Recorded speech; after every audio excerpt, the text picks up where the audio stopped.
السلام علیکم جی، ہم آج پھر حاضر ہیں دیا خان بلوچ کی کتاب گھومتا ہاتھ کے ساتھ، جس میں سے آج ہم کہانی پڑھیں گے 3 دوست۔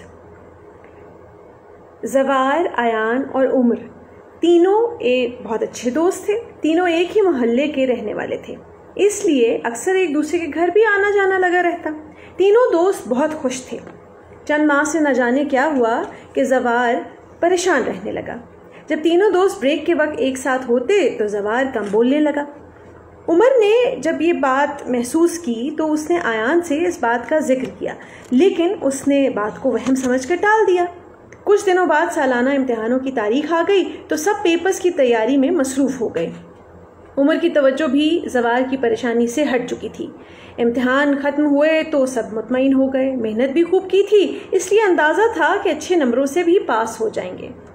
اگلے دن جب وہ تینوں دوست ملے تو انہوں نے قریبی باغ میں تفریح کا منصوبہ بنایا۔ باغ کے مالک عمر کے ابا کے دوست تھے، اس لیے انہوں نے بچوں کو باغ میں آنے کی اجازت دے دی۔ تینوں دوست اگلے دن کھیلوں کے سامان کے ساتھ باغ میں پہنچ گئے۔ تینوں نے پورے باغ کی سیر کی۔ جب تھک گئے تو ایک درخت تلے سستانے بیٹھ گئے۔ عمر نے کہا، میں پانی لے کر آتا ہوں۔ اس کے جانے کے بعد ایان اور زوار باتیں کرنے لگے۔ ایان بولا، عمر کہہ رہا تھا کہ تم نے ریاضی میں اپنے انکل سے کہہ کر پرچے کے سوالات معلوم کروا لیے تھے، اس سے تمہارے نمبر ریاضی میں تو پورے آئیں گے۔ میں نے تو کہا بھائی کہ ایان ایسا ہرگز نہیں کر سکتا، کہ وہ تو نہایت ایماندار لڑکا ہے، لیکن اس کو میری بات پر یقین ہی نہ آیا۔ یہ تم کیا کہہ رہے ہو ایان؟ عمر میرے بارے میں ایسا سوچتا ہے؟ مجھے تو آج بہت افسوس ہو رہا ہے کہ میں نے اسے اپنا سچا دوست مانا تھا۔ یہ کہہ کر زوار نے اپنی چیزیں سمیٹی اور باغ میں سے باہر چلا گیا۔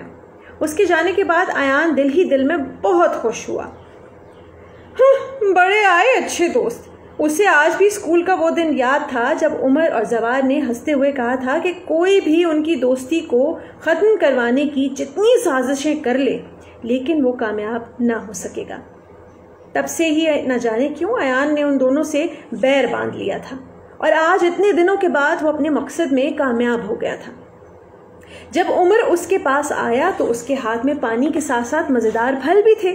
جب اس نے زوار کے بارے میں پوچھا تو ایان نے کہا، دیکھو تم دونوں میرے بہت اچھے دوست ہو، لیکن یہ بھی سچ ہے کہ میں نہیں چاہتا کہ تمہارے بارے میں کوئی بھی کچھ غلط کہے۔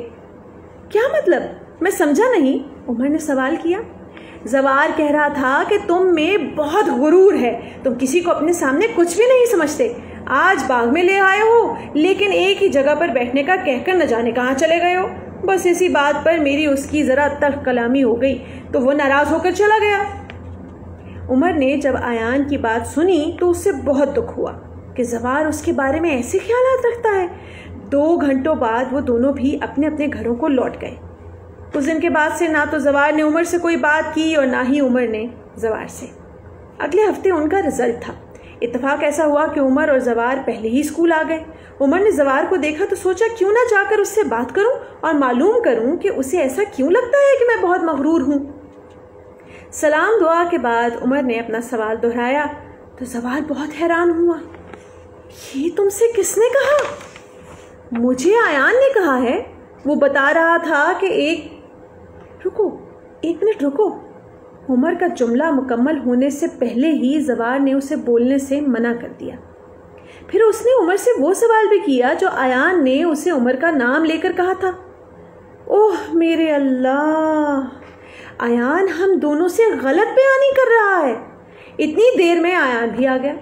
ان دونوں کو ایک ساتھ دیکھ کر پہلے تو وہ بہت گھبرایا، لیکن جلد ہی اس نے اپنی گھبراہٹ پر قابو پایا اور مسکراتے ہوئے ان کے پاس آیا۔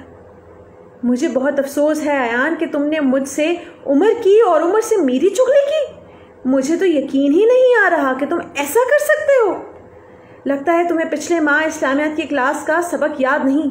چلو میں آج تمہیں وہ سبق دہرا دیتا ہوں۔ حضور اکرم صلی اللہ علیہ وآلہ وسلم نے ارشاد فرمایا، چغل خور جنت میں نہ جائے گا۔ یعنی جو شخص کسی ایک شخص کے پاس ایک منہ لے کر جائے اور دوسرے کے پاس دوسرا، اپنی کہی بات پر قائم نہ رہے اور غلط بیانی کرے۔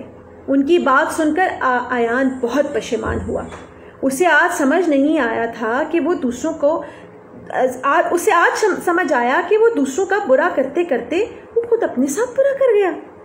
عمر اور زواد تو آج بھی بہت اچھے دوست تھے، لیکن پیچھے کون رہ گیا تھا؟ اکیلا۔ اور یہ بات سوچ کر اسے اپنی غلطی کا شدت سے احساس ہوا۔ رزلٹ آؤٹ ہوا، اناؤنسمنٹ ہوئی۔ عمر اور زواد نمایاں نمبروں سے کامیاب ہوئے تھے، جبکہ اس بار ایان کا رزلٹ بہت برا آیا تھا۔ ایان نے اپنے دوستوں سے اپنے کیے کی معافی مانگی اور وعدہ کیا کہ وہ آئندہ کبھی بھی کسی سے چغلی نہ کرے گا۔ اس کے معافی مانگنے پر عمر اور زواد نے اسے معاف کر دیا۔ اس طرح وہ تینوں اچھے دوستوں کی طرح رہنے لگے۔